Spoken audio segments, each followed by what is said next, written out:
नमस्कार। शून्य बोधिसत्व में आप सभी का स्वागत है। यह ज्ञान चर्चा एक अवसर है सभी साधकों के लिए, अज्ञान का नाश करने के लिए, जीवन से दुखों का अंत करने के लिए, मोक्ष और मुक्ति की प्राप्ति के लिए, जीवन को आनंद में जीते हुए अपने लक्ष्य की प्राप्ति का। मैं सभी साधकों से ये प्रार्थना करती हूँ कि यदि आपके कोई प्रश्न है तो आप उन्हें लिखकर भी पूछ सकते हैं और अनम्यूट करके बोल भी सकते हैं। ज्ञान चर्चा की शुरुआत करने से पहले मैं गुरु को प्रणाम करती हूँ, गुरु का आवाहन करती हूँ। मेरे पास जो भी प्रश्न आए हैं उन्हीं से आज की ज्ञान चर्चा की शुरुआत करेंगे। पहला प्रश्न आया है, मैं ज्यादातर कार्य भावों में बहकर करती हूँ, क्या यह सही है? यदि आप संसारी व्यक्ति हैं और अध्यात्म में कहीं कहीं से अभी ही जुड़े हैं, नए नए जुड़े हैं, तब तो हम कह सकते हैं कि ठीक है, कम से कम बुद्धि की जगह भाव का इस्तेमाल कर रहे हैं, हृदय का। तो जो हृदय तल पे जो जीते हैं वो कम से कम दूसरों का नुकसान तो नहीं करते, दूसरों को हानि तो नहीं पहुंचाते। अपने कष्ट उन्हें हो जाता है क्योंकि संसार में बहुत धूर्त भी है, चतुर भी है, चीटिंग भी होती है, सभी तरह के हैं। लेकिन हाँ, इतना है कि वो दूसरों के लिए हानि नहीं करते हैं, हानि नहीं पहुंचाते हैं। तो ठीक है, भाव तल पे जीना अति उत्तम है। अगर मैं अध्यात्म की बात करूं तो अध्यात्म पर जिन्होंने सत्य को पा लिया है, आप देखिए, वो भी भाव तल पर ही जीते हैं। उनके मन में भी सबके प्रति करुणा होती है, प्रेम होता है, दया होती है। वो भी भाव पर ही जीते हैं। लेकिन जो साधक है, साधक क्या करे? क्योंकि साधक अब संसारी तो वो है नहीं, क्योंकि उनका लक्ष्य तो अध्यात्म में आ गया ना। सत्य की खोज, स्वयं की खोज, खुद को पा लेना, परमात्मा को पा लेना। तो संसार पीछे छूट गया है और जो आगे अभी लक्ष्य है वहां तक पहुंचे नहीं है। तो मेरा यही सुझाव होगा आपके लिए कि आप ज्यादा दिन नहीं है हुए हैं अभी अध्यात्म में आए हुए आपको, और त्रिज्ञान भी आपका नहीं हुआ है। तो आप पहले त्रिज्ञान एक बार कर लीजिए। जब आप त्रिज्ञान करेंगे उसके आगे आपको मार्गदर्शन दिया जाएगा। वैसे एक साधक को भावनाओं में नहीं जीना होता है। क्यों? क्योंकि वो अभी साधना पथ पर है, वो अभी मार्ग पर है। और ये तो वैसे भी ज्ञान मार्ग है, और ज्ञान मार्ग के अनुसार भावनाएं मेरी नहीं है, विचार मेरे नहीं है। भावनाएं और विचार अलग अलग, ये दो चीजें नहीं है। विचार और भावनाएं दोनों एक ही चीज है। बस विचार किसी से भी संबंधित हो सकते हैं और भाव हमारे स्वयं से संबंधित होते हैं, अहंकार से संबंधित होते हैं। आपको भावों में नहीं बहना है, आपको साक्षी भाव में रहना है। बहुत सारे भाव में बहने से अच्छा है एक भाव को पकड़ लेना, साक्षी भाव को पकड़ लेना। ये सबसे उत्तम है। जब तक साधना पथ पर है, आपकी साधनाएं चल रही हैं, एक बार जब आप सत्य को पा लेते हैं, उसके बाद साक्षी भाव भी आपको साधने की जरूरत हो सकता है ना भी पड़े। और उसके बाद तो आप स्वतंत्र हैं, जैसे जीना है, भाव के तल पे जीना है, भाव के तल पे जिए। बुद्धि का इस्तेमाल करना है, बुद्धि का इस्तेमाल करिए। कुछ नहीं करना है, कुछ मत करिए। क्यों? क्योंकि अब वहां कर्ता भाव नहीं रहता, वहां अहम भाव नहीं रहता। जो अहम भाव ये कहता है कि भाव मेरे हैं, विचार मेरे हैं, ये शरीर मेरा है, ये घर मेरा है, वो तो बचता ही नहीं है। तो जब कर्ता भाव नहीं है तो उस तल पर जाकर स्वतंत्र हो जाते हैं। वही तो पूर्णतः स्वतंत्रता है, जहां आप इतने स्वतंत्र हैं कि आप कुछ भी करेंगे वो न कर्म होंगे न कर्म बंधन होंगे। वहां करने और ना करने दोनों का निर्णय आपके हाथ में है, तभी तो आप स्वतंत्र हैं। तो साधना पथ पर है, भावों में बहके नहीं करना है आपको, आपको साक्षी भाव में रहना है, बस एक यही भाव में। दूसरे प्रश्न में, ज्ञान मार्ग के अनुसार भाव मिथ्या है, फिर भाव क्यों उठते हैं? हाँ, ज्ञान मार्ग के अनुसार भाव मिथ्या ही है। दोबारा से एक बार ध्यान करिए, क्योंकि आपका त्रिज्ञान तो नहीं हुआ है, लेकिन आपने वीडियोस देखी हैं त्रिज्ञान की, तो याद करिए उन वीडियोस में क्या बताया गया था। उनमें बताया गया था कि कोई भी जगत की वस्तु मैं नहीं हूँ, एक्स वाई जेड जो भी है वो मैं नहीं हूँ, क्योंकि उन सबका अनुभव हो रहा है। पंच भौतिक इंद्रियों से होने वाले कोई भी अनुभव मैं नहीं हूँ। विचार मैं नहीं, भाव मैं नहीं, कल्पना मैं नहीं, इच्छा मैं नहीं, स्मृति में नहीं, मतलब हमारी मानसिक क्रियाएं सारी आ गई, जो मानसिक इंद्रियों से अनुभव होते हैं वो भी सारे आ गए हैं। तो ज्ञान मार्ग के अनुसार, क्यों हम ये कहते हैं ज्ञान मार्ग के अनुसार, क्योंकि हमें कहाँ पहुंचना है, सत्य तक। वही भक्ति मार्ग में उसी सत्य को परमात्मा का है, परमात्मा का मिलन, परमात्मा से मिलना, उसकी प्राप्ति, उसके साक्षात्कार होना। तो यहाँ पे तो हमें स्वयं से ही मिलना है। स्वयं से हम मिलते कैसे हैं, जो जो मैं नहीं हूं उसको हटाते हटाते हटाते जो शेष बचा वही मैं हूं। तो सत्य तक पहुंचने के लिए हम बोलते हैं कि भाव भी मिथ्या है। आगे आपने कहा फिर भाव क्यों उठते हैं। ये सिर्फ प्रतीत होते हैं भाव उठते हुए, ये चित्त की एक वृत्ति है जो अपने आप ही आती है। जैसे विचार अपने आप आते हैं, पहले विचार आ जाते हैं, उसके बाद विचारों को कहते हैं कि ये विचार मेरा है, मेरे मन में ये विचार आया, मेरे का टैग बाद में लगता है। और विचार आते ही क्यों है, विचार या भाव आते ही क्यों है, फिर से ध्यान दीजिए। पहले तो ना विचार में हूं ना भाव में हूं, अब ये आते ही क्यों है। जिस तरह से हम ये कहते हैं कि पूरे ब्रह्मांड में सिर्फ तरंगे हैं, नाद है सिर्फ और सिर्फ, और कुछ भी नहीं है, उसी में विचार भी तरंगों के रूप में विद्यमान है। अब आपकी तरफ कौन सा विचार अट्रैक्ट होगा, ये आपके संस्कारों पर आधारित है। जैसे जो हिंसक व्यक्ति है उसकी तरफ हिंसा वाले ही विचार अट्रैक्ट होंगे, जो दयालु है उसकी तरफ दया भाव वाले, करुणा भाव वाले विचार ही अट्रैक्ट होंगे।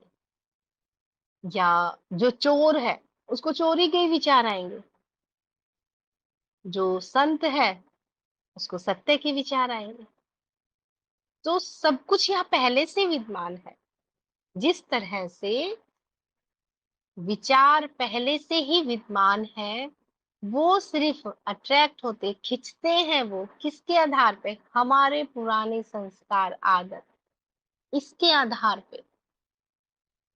तो उठेंगे ही ये, ऐसा नहीं है कि नहीं उठेंगे। सेम इसी तरह से विचारों की तरह ही भाव भी है, क्योंकि विचार और भाव अलग चीज नहीं है। ये भाव भी इसी तरह से है। कौन से भाव आएंगे, कामुक व्यक्ति को कामुक ही विचार आएंगे। अब उसको जरूरी नहीं है वो कुछ पढ़े देखे कुछ करे, नहीं, ऐसे भी ऐवी आ रहा है। जो बुद्धिमान होगा उसके विचार और भाव भी बुद्धिमान भरे होंगे। जो एक कलाकार होगा, नृत्य करता होगा या गायन जिसका शौक होगा, नाचना जिसका शौक होगा, उसके भाव भी वैसे ही होंगे। तो उठते क्यों है, ये ऐसे ही उठेंगे। क्यों, क्योंकि ये चित्त वृत्ति है। चित्त वृत्ति अर्थात ये जो जगत है ये चित्त का ही भाग है, और चित्त के नियम इस जगत पे लागू होते हैं।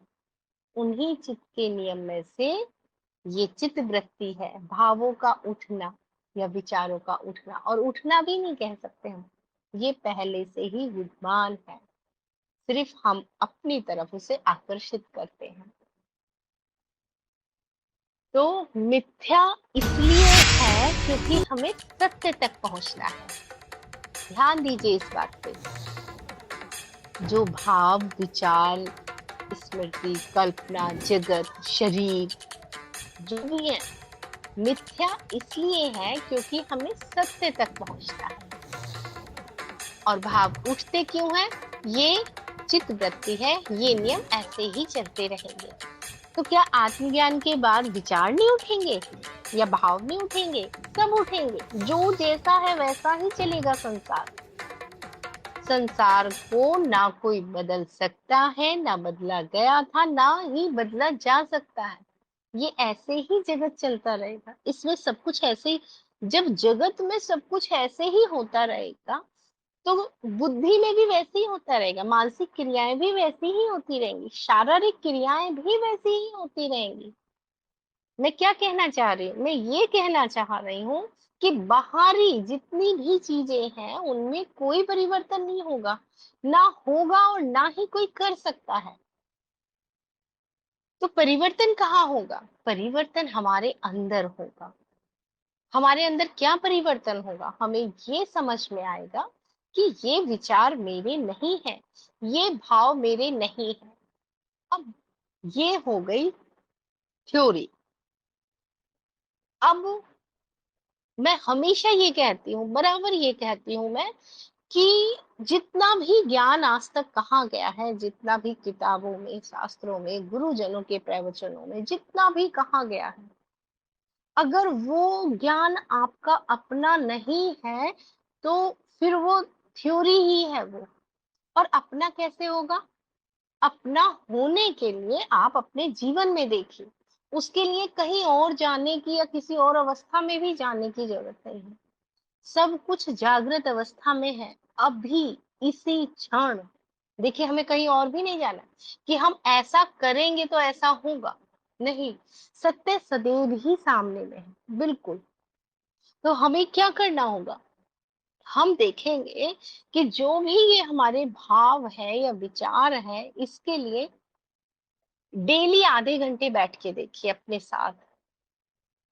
सिर्फ मैंने बैठने के लिए कहा। और 1 महीने बैठ के देखिए।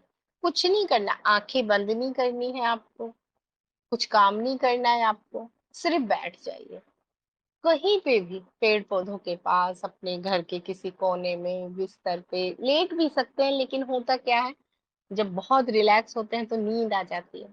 तो बैठिए डेली आधे घंटे, मैक्सिमम 1 घंटे तो जरूर, लेकिन 1 घंटा इतना हो जाएगा, जो नए नए साधक है जिन्हें नहीं आदत है बैठने की तो एक्सट्रीम हो जाता है। तो शुरुआत 15 मिनट से बैठने से कर सकते हैं। सबसे अच्छा समय 45 मिनट होता है, क्योंकि 40 से 45 मिनट तक तो हमारा शरीर और हमारा मन, इसी को समय लग जाता है बैठने में। तो 1 घंटे का समय बहुत अच्छा समय होता है, लेकिन आप शुरुआत कम समय से भी कर सकते हैं। जब आप अपने साथ बैठेंगे तो आप देखेंगे, 1 महीने कंटिन्यूस आप बैठ के देखिए, आप देखेंगे कि वही हो रहा है, वही विचार उठना, वही भाव उठना, वही शुरू में शरीर में यहाँ खुजली, यहाँ ये हो गया, चींटी सी चलेंगी शरीर में, पैर में दर्द, यहाँ दर्द, वो दर्द, ऐसा दर्द, वैसा दर्द। फिर देखेंगे कुछ दिन में अच्छा शरीर सधा, फिर विचारों की तरफ ध्यान जाएगा, फिर भावों की तरफ जाएगा। तो आप देखेंगे कि ये, ना तो हम इन्हें पैदा कर रहे हैं, जब हम इन्हें पैदा नहीं कर रहे हैं, विचार जब मेरे नहीं है, जब मैं विचारों को ला नहीं रही हूँ, तो मैं विचारों को हटा कैसे सकती हूँ? मेरे हाथ में तो ये है ही नहीं, ना लाना ना हटाना। हम इसकी व्यर्थता देख सकते हैं। जैसे ही हम व्यर्थता देखेंगे, वैसे ही हमारी एनर्जी अब उस व्यर्थता की तरफ जाना कम हो जाएगी। जैसे हम किसी को जान लेते हैं कि ये बक बक बक बक बक बक कर रहे हैं, तो शुरू में हम एफर्ट करते हैं, आप क्यों बोल रहे हैं, ऐसे नहीं करें, ऐसे करें, ये काम ऐसे नहीं लेकिन अगर बराबर वो ऐसे ही करे जा रहे हैं, 1 महीने, 2 महीने, 4 महीने, 6 महीने, तब हम क्या करते हैं, एक छोटा सा टैग लगा देते हैं, अरे ये तो ऐसे ही है। तो हमने क्या करते हैं, हम उसमें अपनी एनर्जी वेस्ट करना बंद कर देते हैं।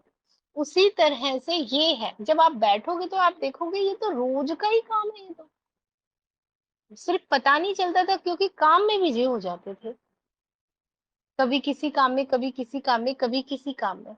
और खाली बैठने पे पता चलता है इतना कूड़ा करकट दिमाग में था, इतनी सारी चीजें अननेसेसरी, अनावश्यक।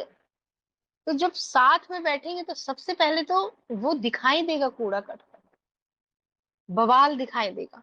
और यही बवाल शुरू में तो एकदम भवंडर बन के दिखाई देता है। इसीलिए ज्यादातर लोग अकेले रहने से घबराते हैं। जैसे ही अकेले हुए, काम धंधा खत्म हुआ, टीवी देख लिए, मोबाइल देख लिए, किसी पड़ोसी से बात कर लिए, किसी के पास फोन लगा लिए, मैगजीन पढ़ लिए। देखो वो कैसे अपने आप को बिजी कर लेते हैं कहीं, क्यों? क्योंकि जैसे ही अकेले में जाएंगे ना, तो वो कुरूपता दिखाई दे जाएगी खुद की, जितना कूड़ा करकट उसमें भरा हुआ है वो सारा दिखाई दे जाएगा। ये प्रयोग किस लिए है? ये प्रयोग इसलिए है, ये बताने के लिए कि भाव आते ही रहेंगे, जाते ही रहेंगे, विचार आते रहेंगे, जाते रहेंगे, कल्पनाएं आएंगी, जाएंगी। शुरू में बैठोगे तो या तो भूतकाल में पहुंच जाओगे, जो हो चुका उसका चिंतन मनन शुरू कर दोगे, ऐसा हुआ था, ऐसा हुआ था, या भविष्य में जो पाना चाहते हो। सिर्फ बैठना, अपने साथ बैठना, शुरू में नहीं टिक पाओगे, कोई बात नहीं, लेकिन उसकी व्यर्थता देखोगे, रोज रोज रोज रोज यही यही यही यही। और अगर कोई सालों साल ध्यान करके भी उसे अगर व्यर्थता नहीं दिखाई दे रही है इन सारी चीजों की, अगर ऐसा लगता है कि हम ध्यान में बैठेंगे और हमारे विचार शून्य हो जाएंगे, भाव शून्य हो जाएंगे, ये विषय हम अगली ज्ञान चर्चा में लेंगे। तो भाव इनसे सबसे अच्छा तरीका है, ये मेरे हैं ही नहीं, और ये वास्तव में आपके नहीं है। सारा काम छोड़ के भी बैठ जाओगे ना, सारा काम छोड़ के भी, तब भी आप देखोगे ये अपने आप आते हैं, अपने आप जाते हैं। विचार आए, विचार गए, विचार आए, विचार गए, भाव उठे, शांत हो गए। अगर ये मेरे हाथ में हो तो फिर तो मैं उठने ही ना दूं ना। क्रोध का भाव मेरे ही हाथ में हो, तब तो मैं घृणा का भाव उठने ही ना दूं, लेकिन नहीं है मेरे हाथ में। जीवन में देखिए, जब हमारा मूड ठीक है तो किसी ने हमें चार बात भी कह दी तो हम हंस के टाल देते हैं, और जब मूड खराब है, कोई कितना ही पोलाइटली भी बोल रहा है, तब भी हमें उसके अंदर टीज ही दिखाई दे रही है। 24 घंटे में ऐसा जरूर होता है कि आपका सुबह में मन कुछ और तरीके का होगा, मतलब शांत होता है जब सुबह सो के उठते हैं, दोपहर में और तरीके का हो जाता है, शाम में और तरीके का हो जाता है, रात में और तरीके का। तो 24 घंटे में ये वृत्तियां अपने आप चल रही हैं, इन्हें कोई चलाने वाला नहीं है। हाँ, सबसे अच्छी बात ये है कि ये ना मैं हूं और ना ही मेरी हूँ। जब डेली अपने साथ बैठोगे तो देखोगे, मैं आज बैठी हूं तो आज भाव घृणा के ज्यादा है, विचार घृणा के ज्यादा है। फिर आप बोलोगे आज तो विचार शांति के आए, कुछ दिन बाद बोलोगे आज तो प्रेम के आए, आज तो इसके आए, आज तो उसके आए। भाव क्यों? क्योंकि चित्त अपनी दशा बदलता रहता है, और हम इसे अपना कह देते हैं। मान लीजिए कि अभी चित्त की दशा क्रोध की है, और किसी ने थोड़ा सा भी कुछ कह दिया, तो जिसने थोड़ा सा भी कुछ कहा है ना, बस वो हमें प्रतीत होगा कि इसने मुझे ऐसा कहा इसलिए मुझे गुस्सा आ गया। नहीं, आप गुस्सा करने के लिए तैयार बैठे थे और बस आपको मौका मिल गया। आप प्रेम करने के लिए, दया करने के लिए तैयार बैठे थे, और बस सामने से कुछ मिल गया, आपने दया कर दी। तो आप ये सब नहीं कर रहे हैं, ये चित्त वृत्ति है। अगर आप देखोगे, ये 24 घंटे में एक चक्र चलता है, कब कौन सी वृत्ति है। और जब हम अपने साथ ज्यादा रहेंगे तो हम अपने इस 24 घंटे की वृत्ति को अच्छे से जांच लेंगे। अच्छा, सुबह के समय ऐसा होता है भाव, दोपहर में ऐसे होते हैं, शाम में एक स्टैंडर्ड हम कह सकते हैं कि सुबह में शांति होती है, दोपहर में थोड़ा-सा थकावट सी होती है तो चिड़चिड़ा सा हो जाता है, शाम में तो बिल्कुल ही रिलैक्स होने का मन करता है, रात में कुछ और तरह का मन करता है, हम ऐसा कहते हैं। लेकिन प्रत्येक व्यक्ति के चित्त की वृत्ति का समय अलग-अलग हो सकता है, वो हमें खुद ही पहचानना होता है। जैसे मैं अपनी बात करूँ तो शाम के 4 बजे से मुझे ऐसा लगता है कि अब मेरा दिन निकला है। शाम के 4 बजे से मुझे ऐसा लगता है कि अब मेरे दिन की शुरुआत हुई है, जबकि दिन कब निकल गया? दिन तो सुबह 5 बजे, साढ़े 5 बजे सूरज निकल जाता है। तो ये कैसे मुझे पता चला? जब मैंने अपने साथ, अपने ऊपर, अपने विचार, अपने भाव, अपनी वृत्तियों पे कि 24 घंटे में ये कैसी चलती है, तब ये समझ में आया। एक नॉर्मली हम कह देते हैं कि सुबह में ऐसा, दोपहर में ऐसा, शाम में ऐसा, रात में ऐसा। तो आप देखें कि 24 घंटे में एक समय ऐसा होता है जो बहुत ज़्यादा हम एनर्जेटिक फ़ील करते हैं। बहुत शांत, कूल, बहुत क्रिएटिव, कुछ रचनात्मक ऐसा। अब आप ढूँढिए वो 24 घंटे में से कौन-सा समय होता है। अगर उस समय आप वो कार्य करेंगे जो आपके लिए सबसे ज़्यादा महत्वपूर्ण है, तो उसके परिणाम जो होंगे बहुत सुंदर होंगे। जैसे कुछ बच्चे सुबह में नहीं पढ़ सकते कि 5 बजे उठे, 6 बजे उठो पढ़ो, नहीं पढ़ सकते। अगर जबरदस्ती उनको उठा के बैठा भी दिया पढ़ने के लिए, तो उनका जो पढ़ा हुआ है वो उतना इफेक्टिव नहीं होगा। अगर उसकी आदत शाम में पढ़ने की है और शाम में वो आधे घंटे पढ़ेगा तो बहुत अच्छे से उसने सब कुछ स्टडी कर ली। और वही सुबह में अगर उसकी आदत नहीं है, सुबह में उस समय उसकी चित्त की दशा ऐसी नहीं है कि वो कुछ ग्रहण कर सके, तो वो 4 घंटे भी बैठे तो बेकार हो गया। तो मैंने क्यों कहा 1 घंटा अपने साथ बैठिए? क्यों? क्योंकि साधना आप कर रहे हैं। साधना किसको है? साधना चित्त को है। तो 1 घंटे बैठ के, अभी तो मैंने 1 घंटे कहा है। वैसे तो कायदे में तो 24 घंटे का अपना पता होना चाहिए। मेरी सबसे प्यारी नींद कब आती है मुझे? किसी को आती है कि 2 बजे आ रही है रात में, किसी को दोपहर में आती है, सारा काम-धाम करके खाना-पीना या लंच के बाद में आती है। किसी को शाम में मन करता है कि डेली शाम में तो इतना मन करता है कि सो जाए। देखिए कब गहरी नींद आती है, देखिए कब आप प्रसन्न होते हैं, बिना किसी कारण के। अभी हम क्या करते हैं? अभी हम अंधकार में हैं। हम क्या सोचते हैं कि अच्छा सामने वाले ने अच्छे से बात की इसलिए मेरा मन खुश हो गया, या सामने वाले ने गुस्से में से बात करी। अभी हम सारी चीज़ों का भांडा दूसरों पे फोड़ देते हैं। अभी ऐसा है इसलिए ऐसा हो गया। नहीं, आपकी चित्त की दशा वैसी है, बस सामने में आपको किसी के ऊपर कहने के लिए टॉपिक मिल गया है। जब आप अपने चित्त को समझेंगे, कब खुश है, कब प्रसन्न है, कब शांत है, कब गहरी निद्रा है, कब क्या है, और उसके अकॉर्डिंग अगर हम काम करेंगे ना तो बहुत सरल हो जाता है। भाव मिथ्या है, उठते ही क्यों है? ये प्राकृतिक है, इन्हें कोई नहीं उठाता कि कहीं से ये उठाए जा रहे हैं या आ रहे हैं, ऐसा कुछ भी नहीं है।